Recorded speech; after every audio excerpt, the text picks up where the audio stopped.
Welcome to Take a Break, Take a Breath for Friday, June 25th. I'm having that kind of week. I'm sorry that this is going up late. It's just been things not going as I had expected or planned. So this one's going up a little late.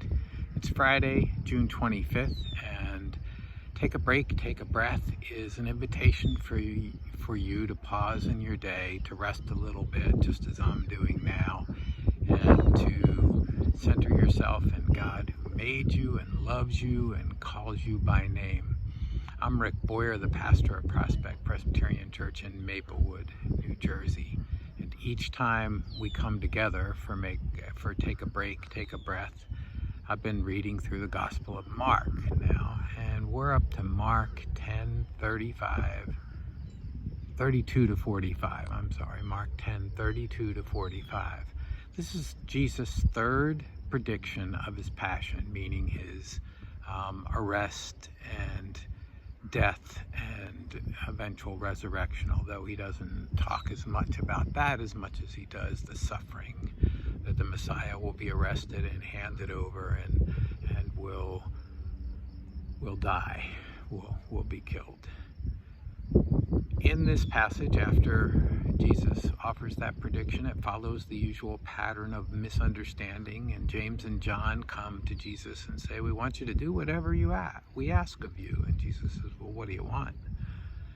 And they said, "Well, we want to sit one at your left hand and one at your right," meaning in the places of honor.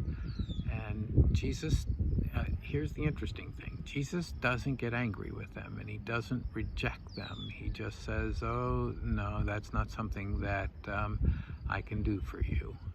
So he just calmly says no. Now the word gets out to the other 10, and they get angry and begin to argue with one another. All of this while Jesus and the disciples are making their way to Jerusalem, to the place where Jesus will be killed. And Jesus is resolute and clear about this, that that's what he is doing. The disciples, on the other hand, have an emotion of fear and wonder and amazement about all of this.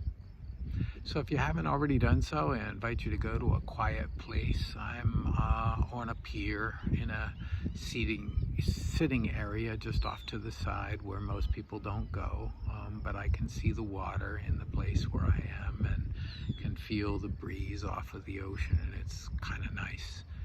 Go to a place where you're calm and relaxed. If the place has a door, close the door, settle into a chair,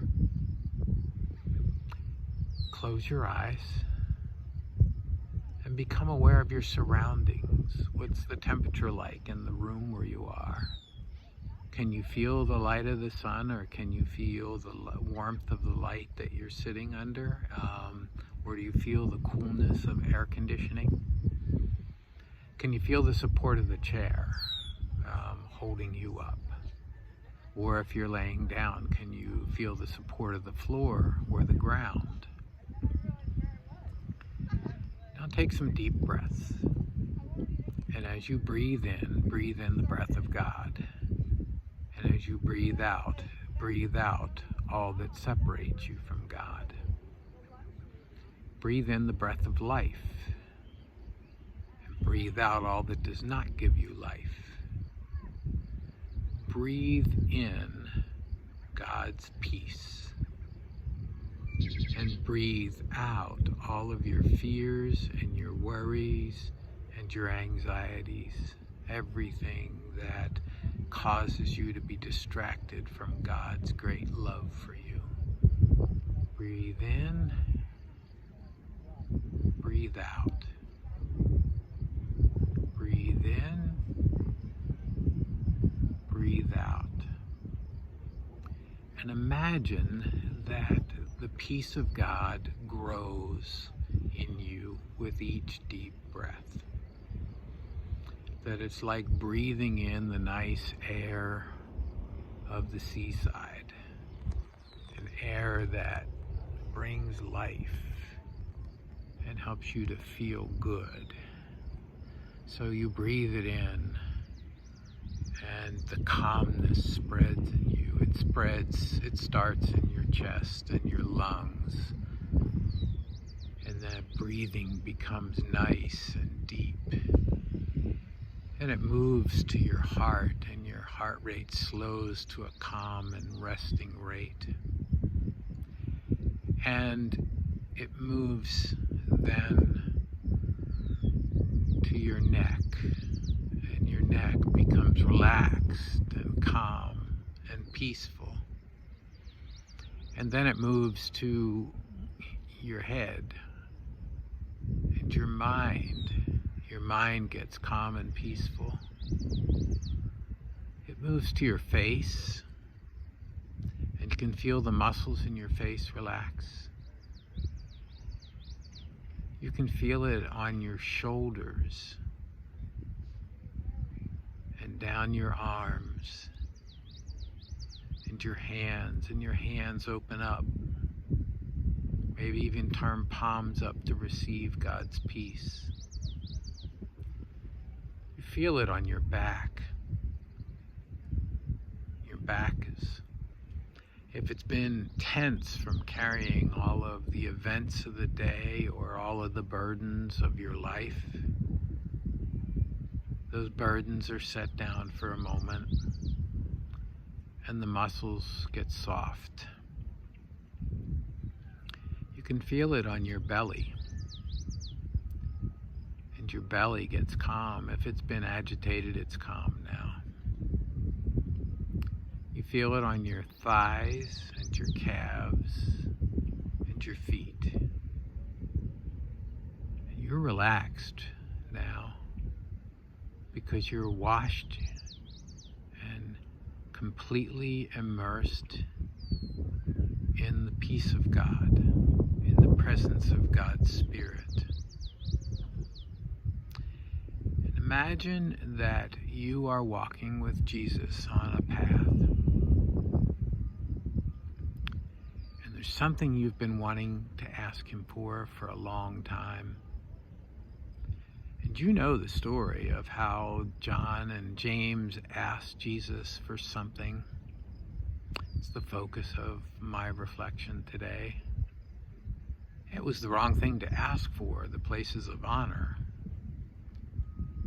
But Jesus doesn't get angry at them, and so knowing that, even though they asked for the wrong thing, he still loved them and responded to them. You decide it's time to ask for the things that you've been worried about and concerned about and wanting and thinking about. And so you ask. How does the conversation unfold, I wonder? Well, the two of you have that conversation in the quiet of the next few minutes. I'll be quiet now.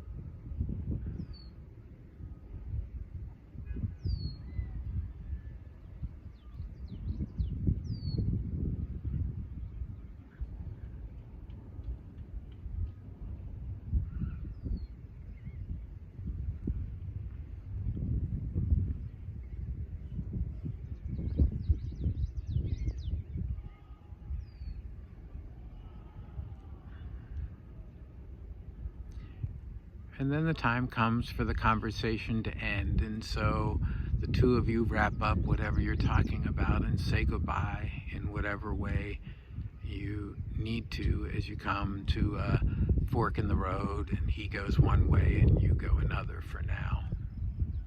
You know you can always find him again on this road. And you slowly let that image fade away. And you bring yourself back to the place where you are. And when you are ready, you open your eyes. let's take a break, take a breath for Friday, June 25th. If you have feedback for me or you want to talk or pray, send an email to rick@prospectchurch.org.